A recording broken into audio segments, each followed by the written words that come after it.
What would it look like to claim your space as a leader and make a positive impact in your organization or community? Get ready to lead courageously and authentically from the core of who you are.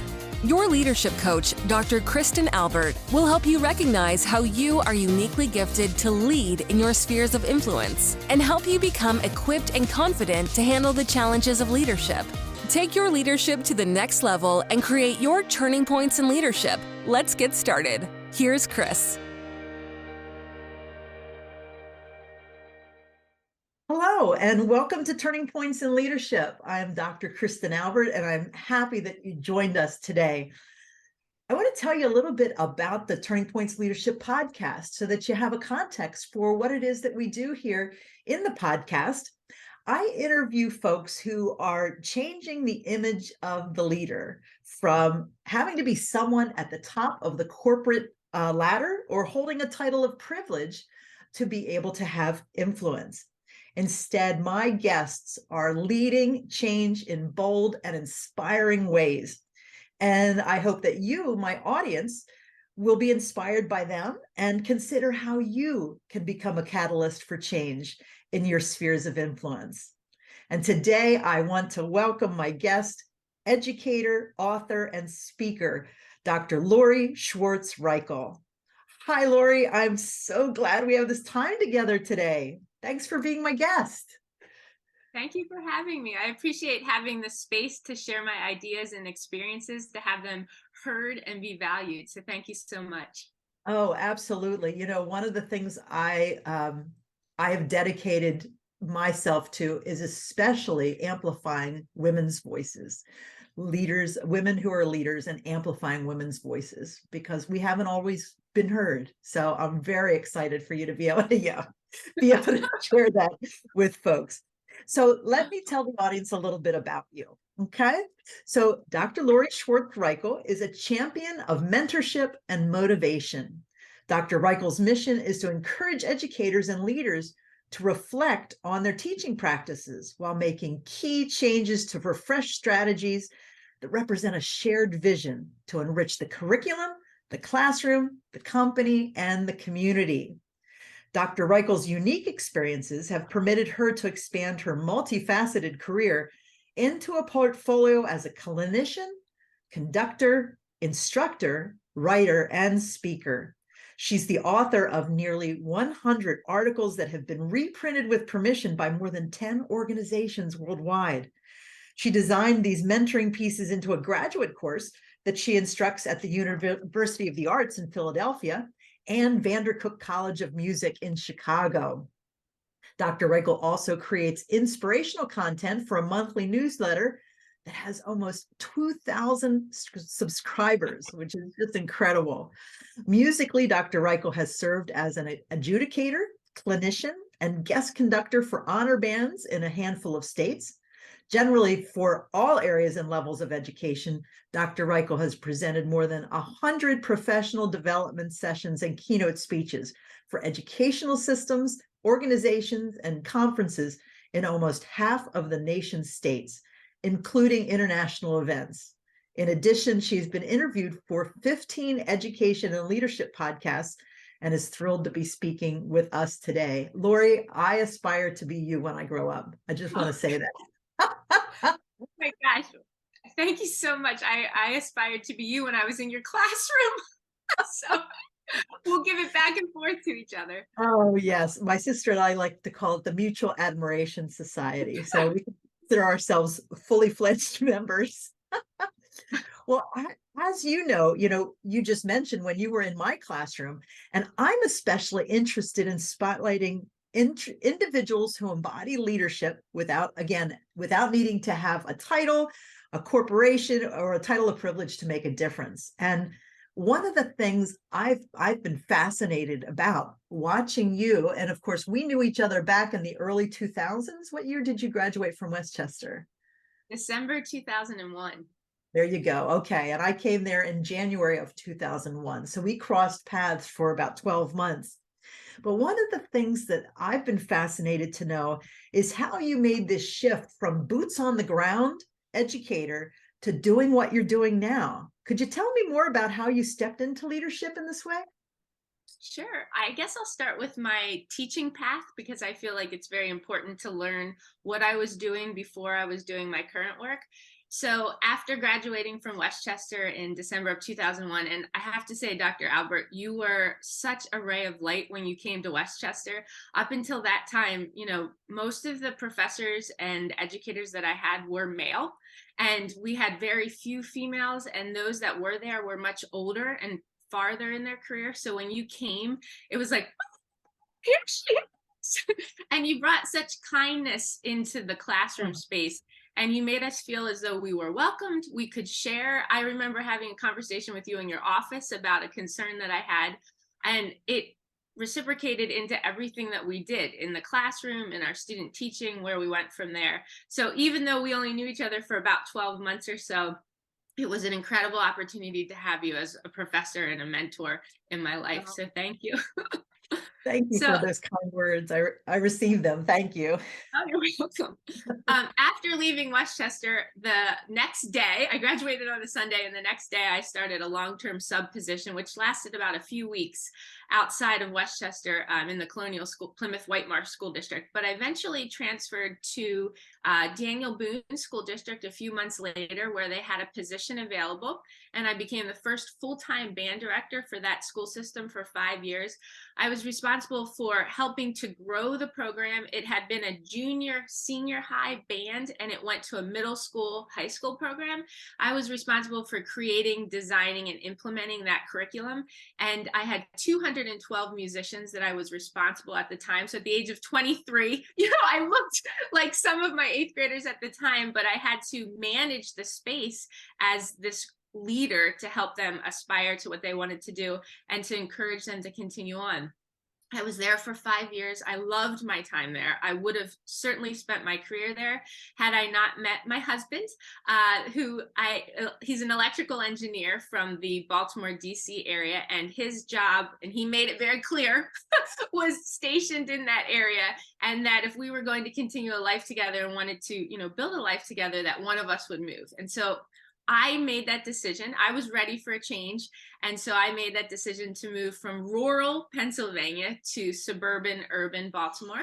And from there, I went from teaching in a rural school where the demographics were very similar, from ethnicity to race to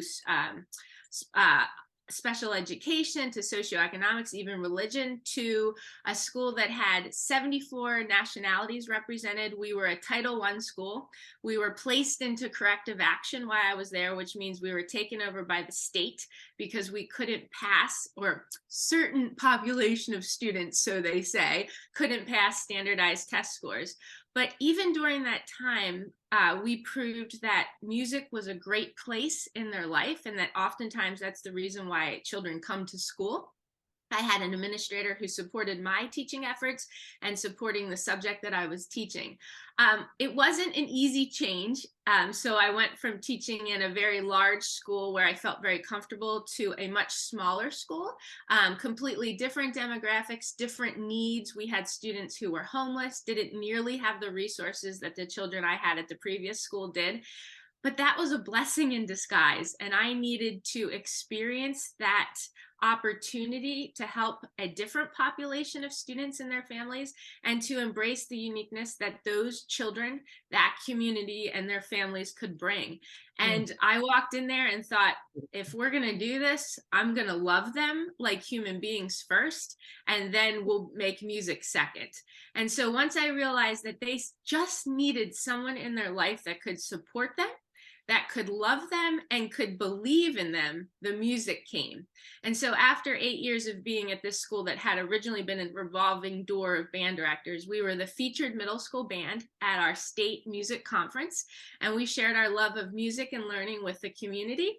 We went, if you're a musician, you'll understand this, but we went from performing grade 1 music to successfully performing grade 4 music at this middle school level.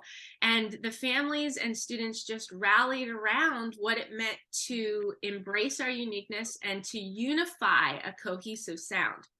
At the end of 8 years, I was ready for a change. I felt as though the program was able to maintain itself. I loved everything about who I was working with, who I was leading, who I was serving, but ready for a change. And my principal was asked to open the 20th middle school in our county at the time. And she was able to invite 5 teachers from the current school to open the brand new school with her. So she asked 3 special education teachers, the science team lead, and myself, a music educator, band director. And I thought that spoke volumes about where the importance of the new school was going to be.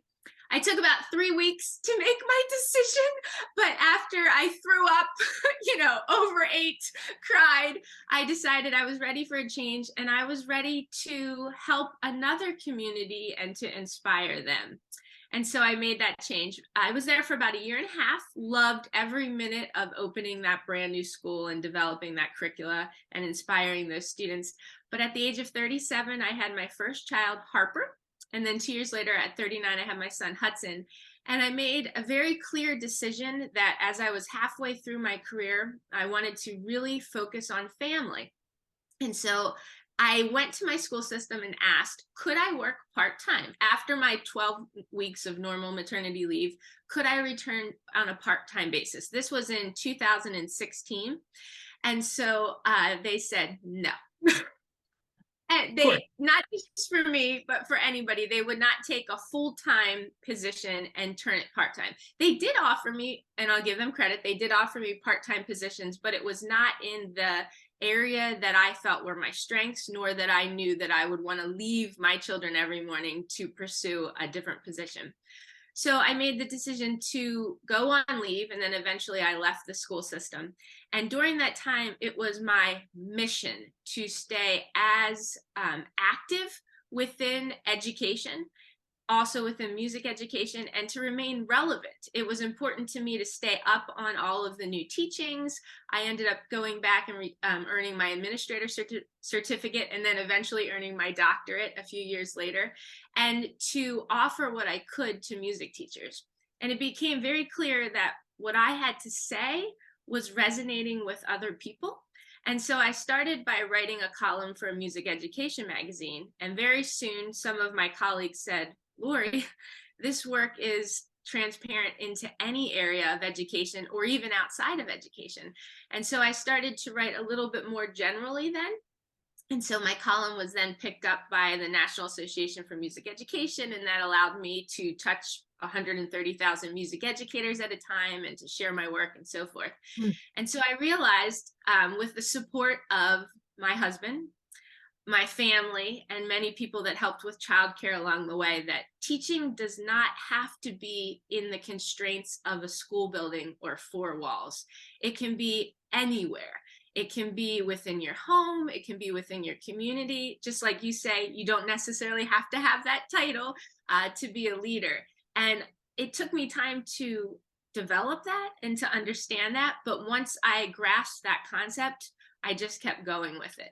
And so the opportunities have been tremendous. Now I have the opportunity to speak to educators, and not only within education, but other companies and leaders too, on how we can reflect on our teaching and leading practices and create a shared vision for those we serve, be it students, be it teachers, if we're an administrator, our clients, our employees, and have that shared vision not only in our classroom as educators, but in our companies and within our communities.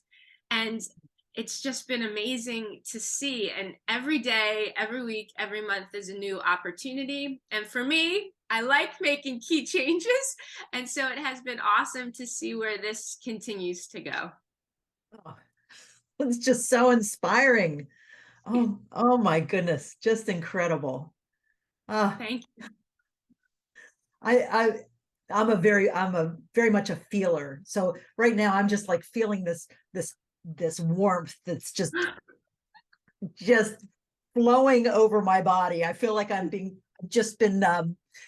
just had warm chocolate poured over my head. Delicious. Yes, it's very delicious, but it's just so beautiful how you have named and claimed your gifts and been so very intentional about that decision that you made about staying relevant and wanting to keep your finger on the pulse of what was happening in education, and how you've expanded that into really this vision that education is happening again, just like leadership, just like I said to you earlier before we came on the call, about from the time we step out of bed in the morning, I believe we're leading. And you're saying we are educating, right? Every moment of every day are opportunities for learning and sharing and growing and leading. And you're just embracing those. It's beautiful. Thank you. I say, it's a shame though that I love what happened to me and the opportunities that are happening and what I'm sharing with others, but it's a shame that the school system and education in general didn't pick up on this. I mean, we're doing everything we can to make accommodations for our students and our learners, from our youngest learners to our oldest, but we refuse to make accommodations for our employees. And until education makes that shift in their mindset, why do I have to be a full-time teacher? Could I share my classroom space with another teacher? What if you and I co-taught that class? We see that happen in many other different subjects and areas and professions. My husband has staff members and employees within his organization that are given that time to do, if it's raising children, helping an ailing parent, going on for schooling, where they can still maintain some level of their position. And in education, we just haven't gotten there yet. And it is my mission to make that happen, because we're losing teachers for many reasons, at alarming rates. And yes. This was right before the pandemic. And I think, geez, even after the pandemic, we still aren't learning what we could be doing to accommodating some of our best educators. Yeah, absolutely. And as you're describing that, I'm thinking that education in terms of how we're dealing with our employees and how we're the lack of creativity is really, I think, grounded in fear and loss of control. There's this fear, if we are creative, we're going to have to do that for everybody, and if we do that for everybody, they're just there's this fear of innovation.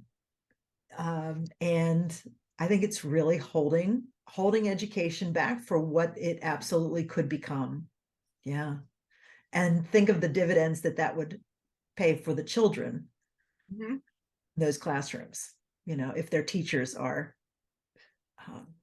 treated with kindness and respect and honor, and given the space to create what they need so that they can do their best work. And to learn from educators that are excited to be there. And I understand that my position is quite different, and privileges that I have and opportunities that I have, and I realize that that's different from everyone. If I would have gone back into the classroom full time, I would have given it my all, like I always do. But would my heart have been there like it would have been? No, it would have been home with my children. And I would have had that, hostility, I think, in the back of my mind at all times. And I know myself, that would have come out in my classroom teaching and in the way I was building relationships with my students. But if we could accommodate our teachers, our clients, our employees, our staff members for what their needs are, then they're going to come to the table, to the classroom, to the company with their best mindset, with an open heart and open mind, and everything that they can give to those that they're serving. So I think we're missing the mark, and it's my mission to help, particularly in education, to find ways that we can not only best serve our students, but best serve those that are serving our students. Absolutely. I resonate with all of that, and I support you in all of that. It's a critical mission at this time in our history.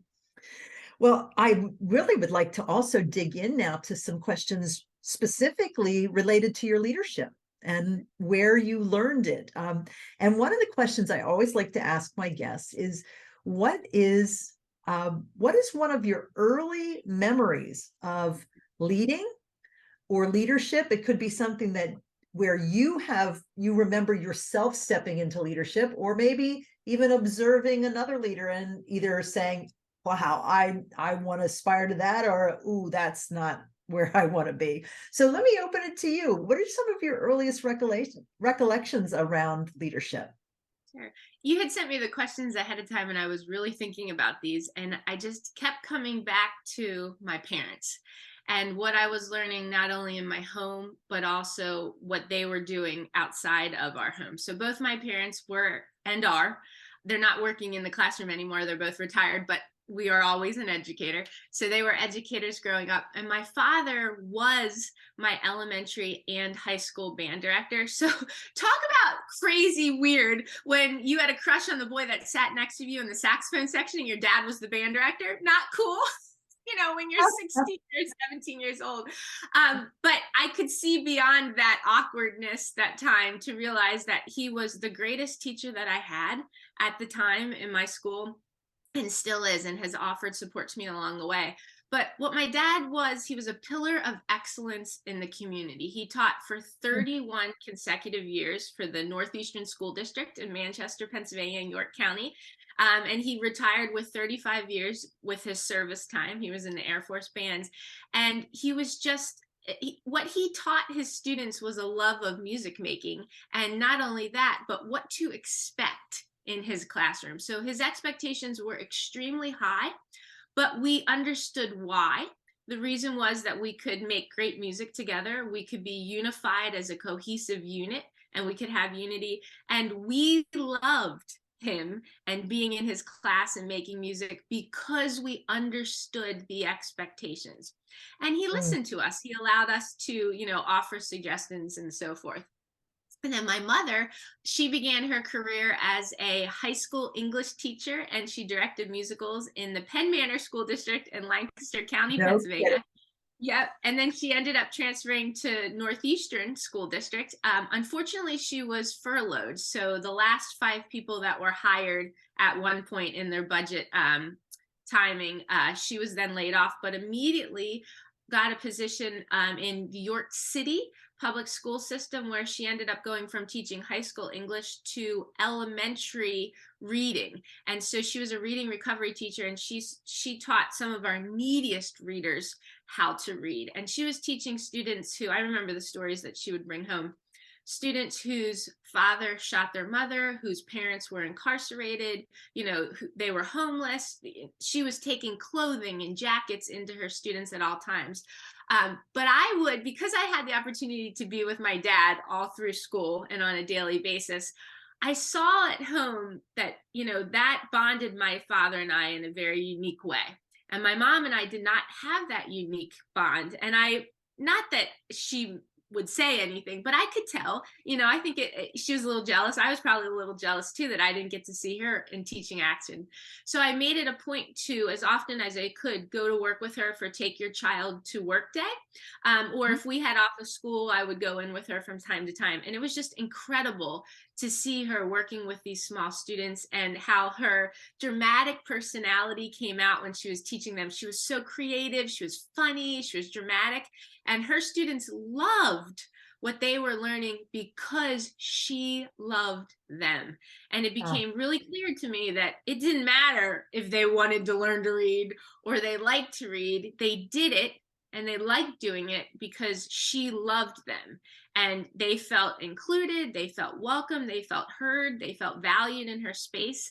And she did everything that she could to guide them along the way, not only as learners, but as human beings and leaders.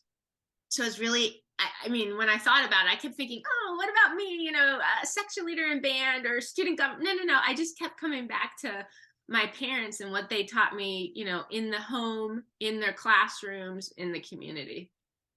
And that underscores the importance of being that example, right? Being that person that other people look at and say, and look at and recognize how they could aspire to be like a leader that they admire. So important. And we need those people to aspire to, because we certainly are lacking in some of that in our society today. The importance of having those role models is so crazy important. Boy, I really admire the relationship that you have with your mother and father in that way. How awesome is I'm that? fortunate that they are both still living. My dad is 77 and my mom just turned 73. They're active in their communities and with my children, and they're both still tutoring. My dad teaches private music lessons in their home, and my mom still does some tutoring with students for reading and writing and so forth. And because they don't want to give that up. That was their love and their joy, and they want to stay, again, engaged, relevant as they can within the profession on a Yes. different level. Yeah. Well, it always changes, right? As our lives, and you described it too, as our lives change and we have new priorities, and we create new ways of engaging. And that's really awesome that your parents have done that. That's beautiful. So going beyond your parents, thinking about cultural influences, how community, how I interview some of my clients who have grown up in some really interesting environments that have shaped them as leaders. And I'm curious if you could share any cultural influences, community influences that shape the way you view leadership. Sure. I'm going to go back to my parents a little bit because I do bring, there's their picture right up there. It's so much of what I learned within the home. And again, I'm fortunate that we had a home, one, we had a home. Two, I had parents that were available at all times. I had two parents that were available at all times. We didn't have family that lived by. Our closest family was more than 2 hours away. So the four of us, my mother, my father, my brother, who was 3 years younger than me, like we were a tight unit. We did a lot of things together. But my dad taught me so much about discipline, and I think that has to come from his military background. He was also one of 11 children. I'll talk a little bit about my Grammy Schwartz in a moment, but I think that had a lot to do with what the expectations were in his home, as far as having 5 brothers and 5 sisters. So he taught us a lot about discipline, not in a militant sense, but just about the importance of, structure and routines and consistency. When I think of my father, the word consistency comes into play so much. 31 years in the same organization, giving all he could to that organization. He kept showing up year after year. I mean, he had some awful administrators throughout his time, some great ones. He would tell you in a minute were fantastic, but those that wanted to cut music, that wanted to change the way education looked and where music education fit into the curriculum and so forth. But he kept showing up for his students. He also, I feel like he kind of coined this phrase, so what? Whenever we would have a challenge or something, he would say, so what?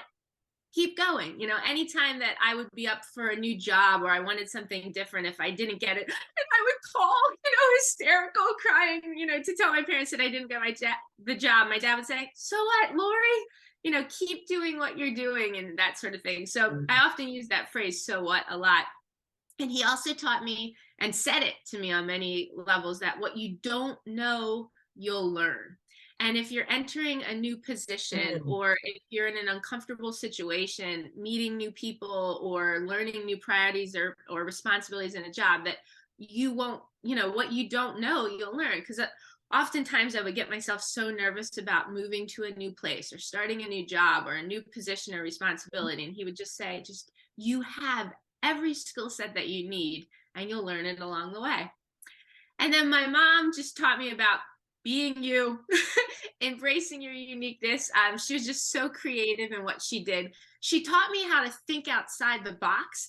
I remember my mom used to do singing telegrams when we were younger, and she would change the lyrics to words to incorporate, who she was singing to or so forth. And she learned that from her father, who was a hairdresser, and he would sing to all his clients while he was doing their hair.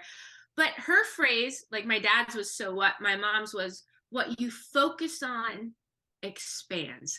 And so when I started my creativity with thinking outside the box for my Making Key Changes job and company, she kept saying, keep at it, Lori. What you focus on expands. And from week to week early on, I couldn't see the growth of what I was doing. I couldn't see the development. But what I focused on kept expanding. And I'm also so fortunate because my mother has proofread every single one of my articles that I have written through the years. And so I always send it to her. But she also taught me the importance of writing our thank you notes. And right now, as we're recording this during the Thanksgiving season, you know, the thought of having an attitude of gratitude and always letting people know how much they mean to you, what you learned from them, and so forth. So that's for my mom and dad. But then I did want to say a little bit about my Grammy Schwartz, the one who had 11 children. And she always said, self-praise stinks. And it took me a lot of time to really understand this concept. And it's unfortunate because in the work that I'm currently doing, a lot of it sometimes has to be self-promotion, you know, letting people know what you're doing. And I'm sure you have experienced this a little bit too. And that can be very difficult for us, especially, you know, if we don't think we're the best at it, or even if we do think we're good at it, making sure, you know, how do we say that in the most humble way and then, you know, nicest way. And that concept of self-praise stinks was a reminder to all of us, her children, her grandchildren, that we need to remember to compliment others. We need to remember to praise others. And, you know, we can think highly about ourselves and we can have hopes and high dreams for ourselves, but are we celebrating those along the way? You know, and this can be in our classrooms, this can be in our companies and so forth. She made us always believe that we can make anyone feel welcomed, supported, and valued. And she taught us that by always having a seat available at the kitchen table where anybody could come and sit. You could bring your friend, you could bring your partner, you know, a boyfriend, a girlfriend, you know, a coworker. And anytime that we were there were always people outside of the Schwartz family having a meal with Grammy Schwartz, which was usually at 1 or 2 o'clock in the afternoon. But that seat was always there. And if there wasn't, we would put a seat at the table for whoever was joining us. Oh my goodness, amazing. You talked a little bit about this too, you know. However, I struggled growing up with, I had these fantastic women in my family, my mom, both of my grandmothers, my godmother, my aunts, and so forth. But I rarely saw women in the profession that I wanted to be in. So I originally didn't go into music education. I started my career in business, and I might talk about that a little bit later, but I started as a business major and then transferred to Westchester, where I went into music education. And to this day, I really think it was because through elementary, middle school, high school, even in college, even now in community groups, I never, ever was conducted by a female band director. And so although people said, you're a great musician, I'm sure you're going to be a music teacher like your dad, you'll probably be a band director, I saw the work and effort that my dad put in. And I also saw that he had my mom at home helping to raise my brother and myself, and that allowed him in the evenings to do jazz band, to play in a quintet. You know, my mom did some of those things too, but ultimately she was raising us at home in the evenings. And so to me, my brain could not understand how a female could serve in that role and also raise a family. And so I think at that really young age, because I didn't see people as band directors, particularly at the secondary level, and being successful and raising a family and being cool, you know, and all that kind of stuff and fashionable and everything, that it wasn't possible. Like in my mind, I think that's what I thought. And I always had this entrepreneur sense. So I knew I wanted to go into business in some capacity. So I thought, let me just major in that rather than majoring in music education. And so I think that's why. And so it's become really important to me to show as a band director for most of my career that females can do this role. We can be creative in this role. And now in my role as professional developer and speaker, making sure, are we representing women when we are developing our classrooms, our companies, and so forth? And do we always see the same male speakers, or are we also seeing female speakers? Are we seeing female guest conductors for music groups? Are we seeing females coming in and helping to develop our educators, our leaders, and our learners. So that's a little bit about growing up, what I had in the home, but also my perception of what was happening around me.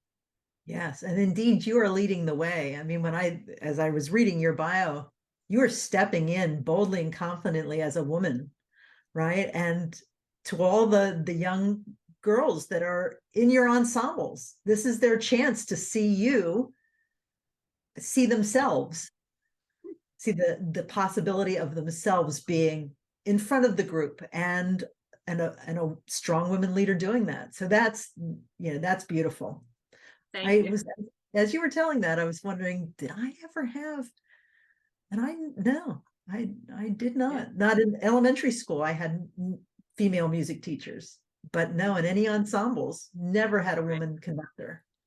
I had female music educators, I had female professors, but I'm 44 years old, and to this day, except for at the Women Band Directors International Conference where we all got up and conducted a little bit, but that was in a clinic setting. In an actual ensemble, in 44 years, I've never had a female conduct me, ever. Yes, I was a little disappointed. This past month, our local symphony hired a new director after a year of, or maybe even 2 years of auditioning. And there were some women who had auditioned, and I was disappointed that a woman was not selected as the conductor of the Lancaster Symphony Orchestra. But yeah, it just, again, underscores what it is that you're saying. Yeah. Wow. Thank you for sharing all that. So when you look around at people with whom you live, you work, you interact, what would you like to invite them to think about? And I really like this question about inviting others to think about things that maybe they haven't really considered when it comes to leadership. What would you like to invite people to think about more when it comes to leading? Sure. My life motto over the last probably decade or so started as embrace your uniqueness. And it was when, I knew I was going to become a mom. It was when I was thinking about leaving the classroom full time, when I was trying to create this new concept of what an educator can look like outside of the constraints of a school and so forth. And so it was everywhere on my walls. I have it in my kitchen. It was my screensaver. Embrace your uniqueness. And as time went on, I thought, it's not always about me. It should just be embrace uniqueness. Because yes, I want my strengths to come out, but I want the strengths of everyone that I'm working with and living with and playing with to come out too. So I shortened it to embrace uniqueness. And that can have so many meanings. It can be from a person that you meet on the street to asking them questions, what do they bring to the table, so forth. And then my company and my theme, are we making key changes to represent a shared vision, whatever that is, in our classroom, in our company, in our community, that best serves all. And I've learned this in many different ways. When I'm giving professional development to educators, I talk about how, 20 some years ago, when I started in my classroom as a band director, I would open up my classroom to anyone. And I would go visit the special education teachers, and I would say, please bring your children, your students into our classrooms. They can listen, they can observe, they could even conduct, they could play the percussion instrument. And at the time, it was probably more than most of my peers were doing 20 some years ago. And at the time, I thought that was great. But I learned from a very dear friend of mine, she's the founder of United Sound, Julie Duty, who talks about allowing students with disabilities to be a part of everything that we do. And I learned very quickly that the key concept that I was forgetting, and shame on me, was that although I was inviting these children into my space, into our space as a classroom, I wasn't asking them if they actually wanted to learn music.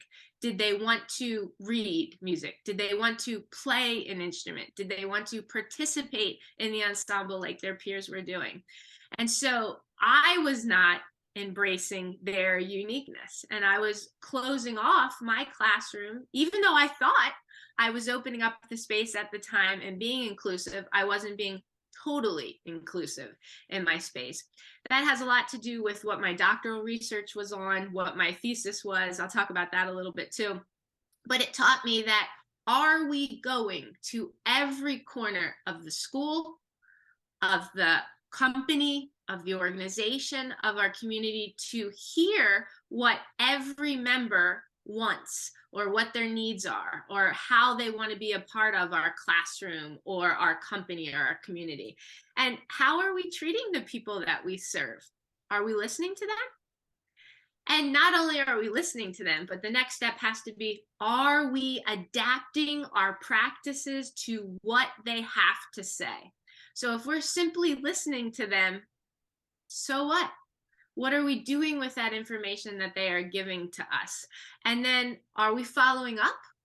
Are we making sure that what they told us that they need, or how they don't feel included, or that they can't interpret things in a certain way, are we following up to ensure that we have improved, refreshed, made key changes in our practices?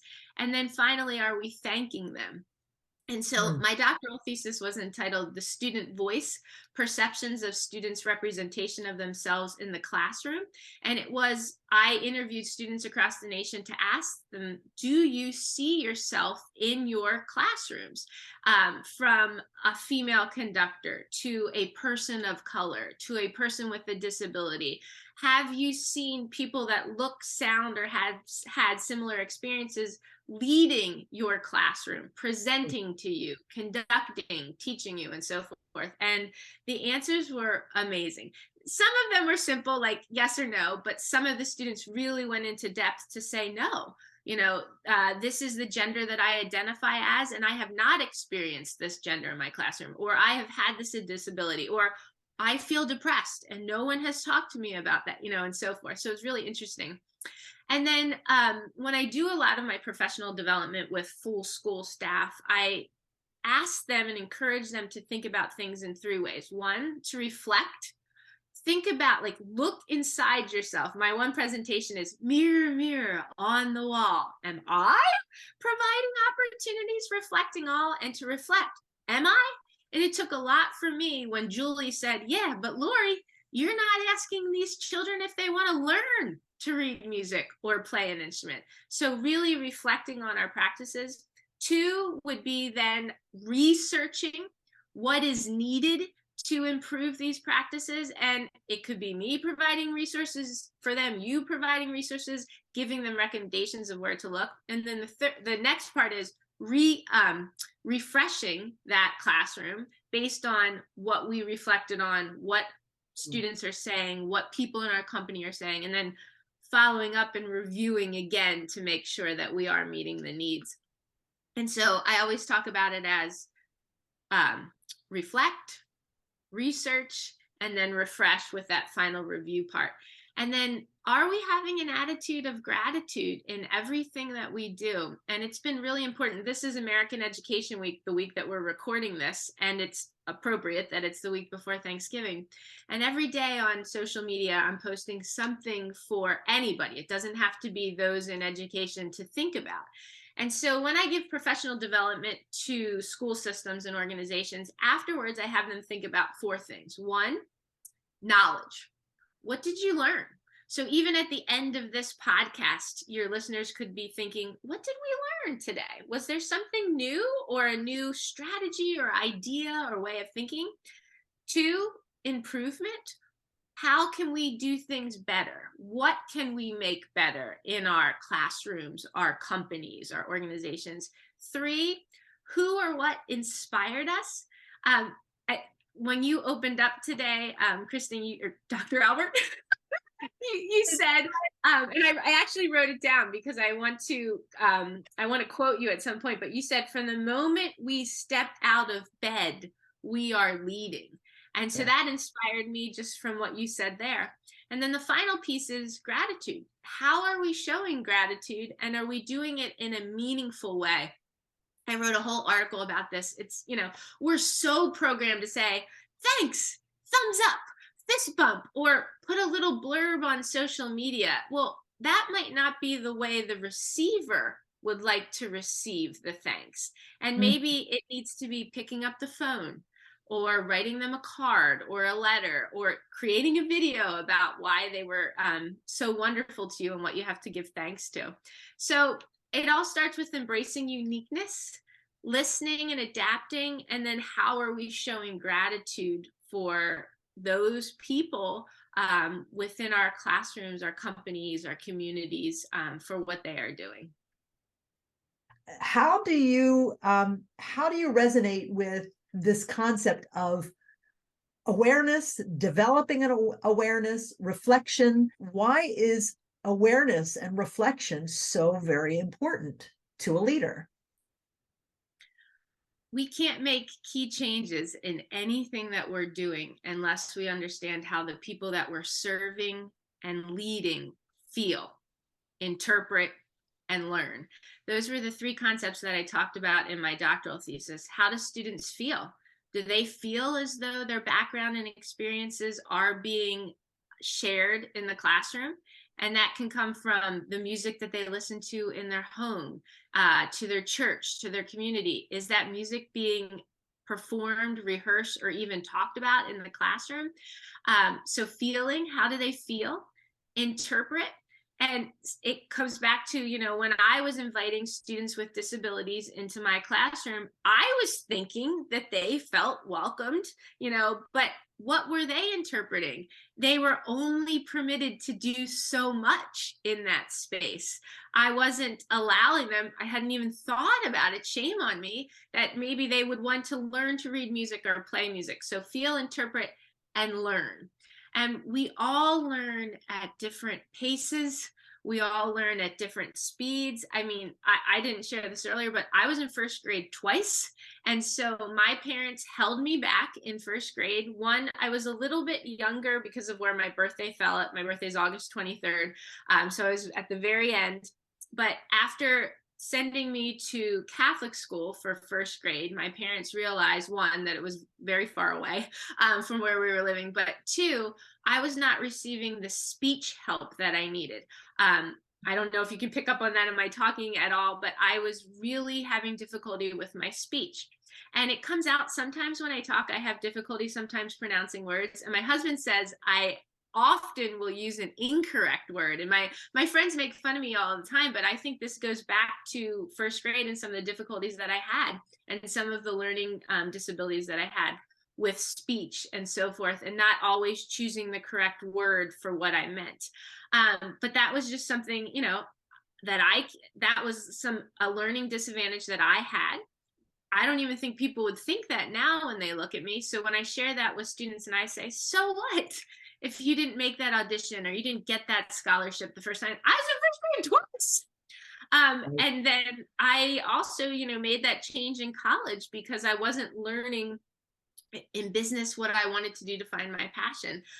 So going back to your question, why is it important as a sense of awareness? Because we need to know how those we are leading and serving, how they feel, how they interpret, how they learn. And we have to be listening to them to make those adaptations, because if we're not, then it's all about us. And we don't have all the answers, but we need to be making sure that their voice is incorporated into our classrooms, our companies, and our communities. Absolutely. Arrogance, right? That belief that we know and that we know best can come across as cluelessness, right? That we believe that we know better than anyone else. And when people see that in us, they get frustrated in us as leaders.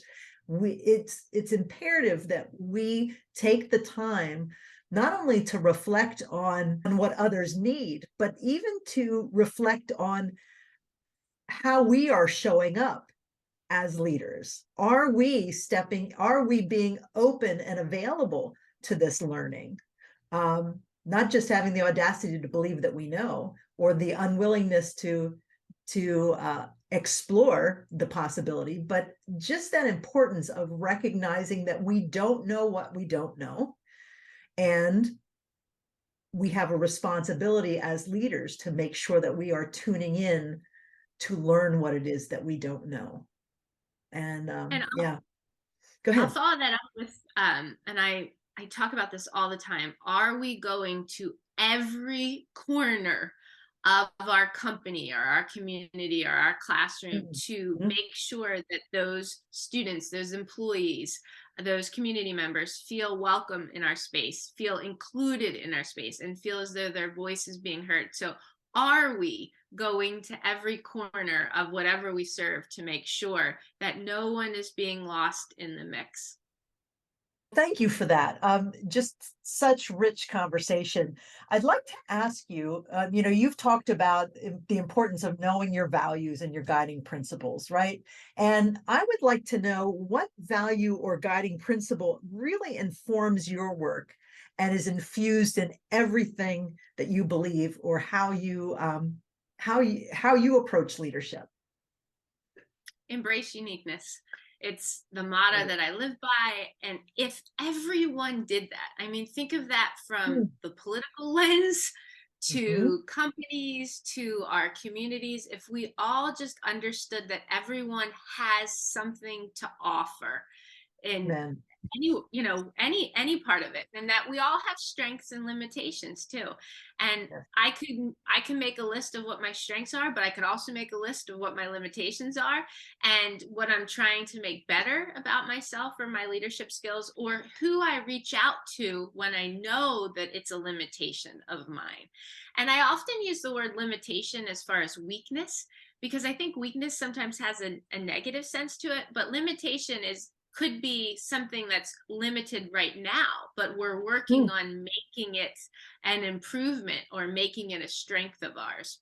And so, again, we all have different strengths and limitations.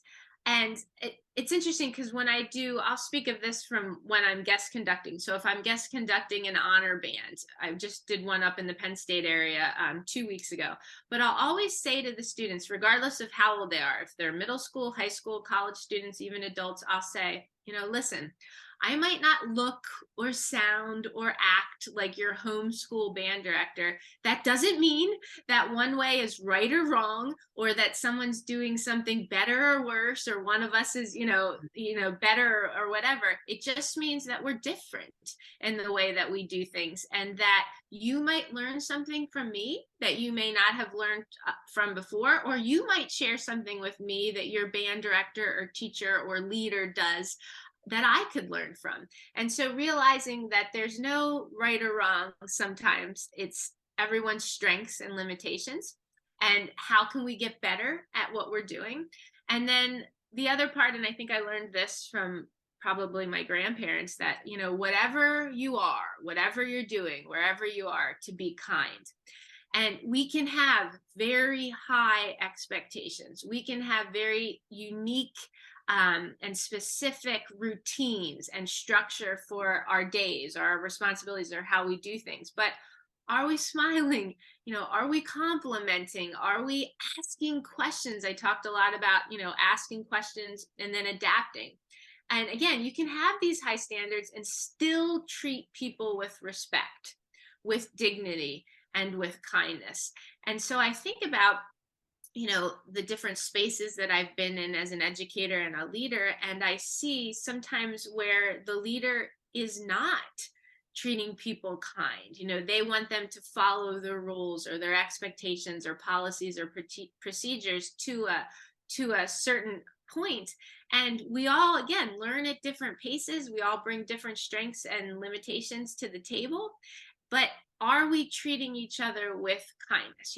I can say to you, Dr. Albert, you're not quite doing your job, or you're not meeting expectations, or you haven't met the standard for this. But I can say it in a kind way that could offer resources, support to you without, making you feel terrible, without making the relationship or the atmosphere toxic.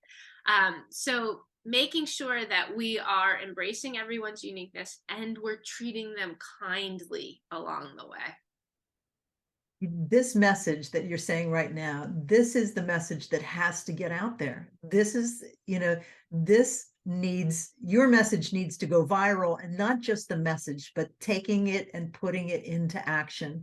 Just think about if everyone on this call or listening to this podcast now, and those who will listen to it in the future, if every single one of those folks took the time to consider and embody what it is that you're saying, this embracing uniqueness, treat each other with kindness and respect, and always make spaces for create spaces and communities where respect and kindness, above all, there you go, make space for growth.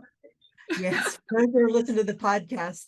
Lori has a mug that she has that says "Make space for growth." I love that. But this is the message that needs to get out there. And but if everyone who is listening to this podcast right now seriously takes this and makes this value their own and makes it a point to be intentional about doing this, we will affect change in the world. There's no way it can't happen.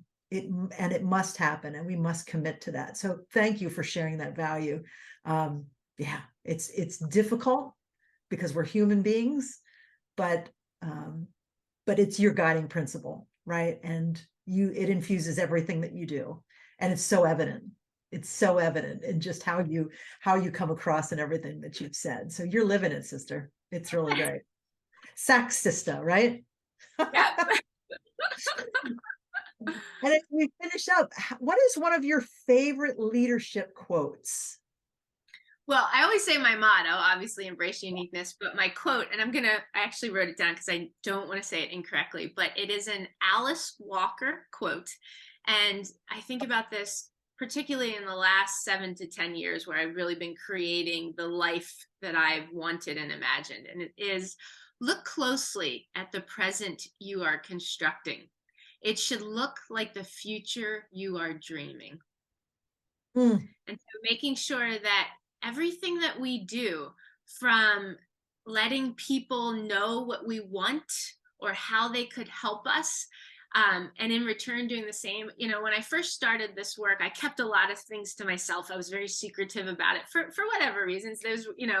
Those were, I wasn't sure, how this was going to unravel, how it was going to evolve. Was I good at it? Was I going to go far? Well, who cares? Now that I think about it, I wasn't telling people, what my dreams were, what I wanted to do.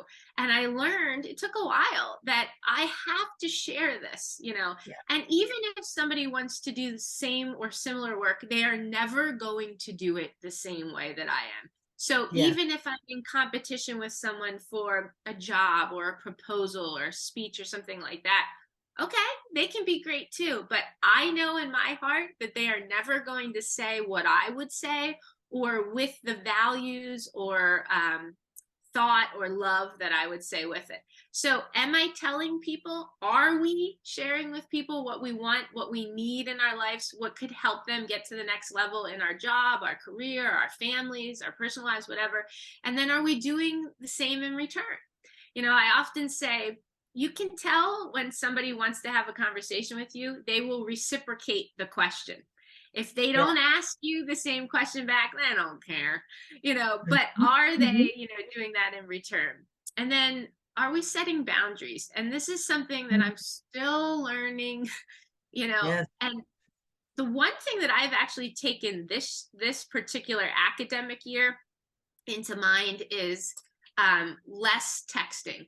I want a lot of my work to be email based because I can file it away. I can reference it. I can get to it when I want to or when I have the time. With texting, somebody could text me and I could be out with my children or sitting at the dinner table. And when that phone goes off, I'm going to look at my phone or my watch or something.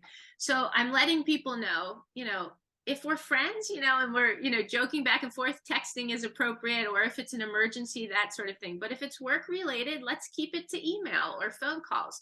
And I can get to it when I'm ready and I'm able to give my best self to it. And that boundary that I was able to set this year, and I'm still learning it, and I still have to remind people, has really allowed me to give my best self when I'm ready to give myself best self.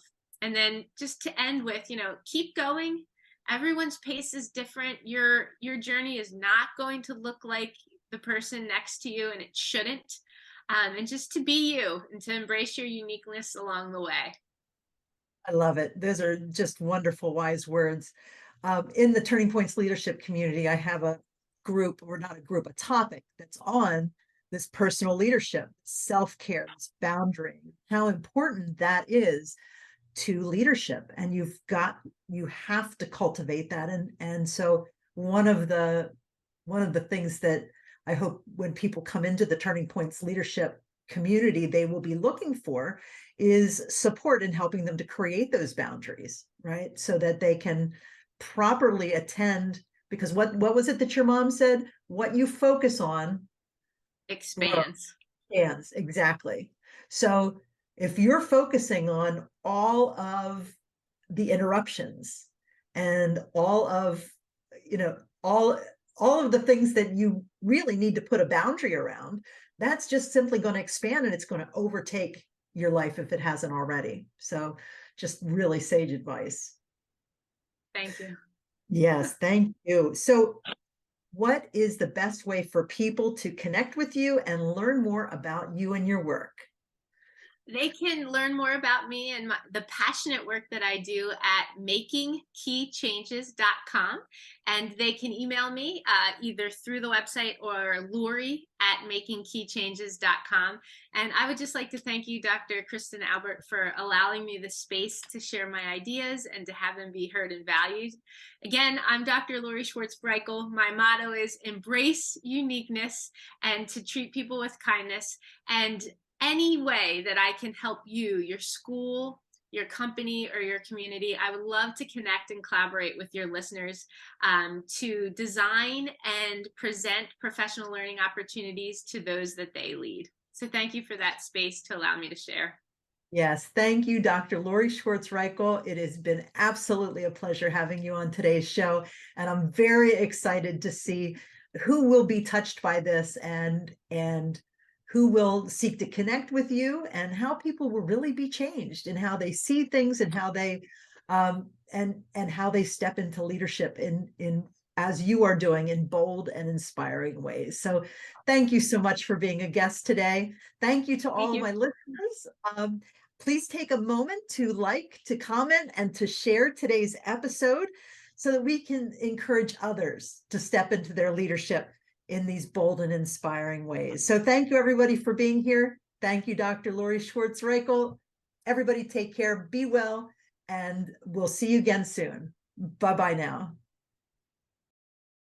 Thanks for tuning in today. Be sure to take a moment to like, share, and comment on today's episode. If you're not already a member of the Turning Points leadership community, you can accelerate your development as a leader by joining today. You'll find the link to the community in the show notes. If you'd like to be a guest on Chris's show, send an email to turningpointsguest@liveworksatisfied.com. See you next time for more Turning Points in Leadership.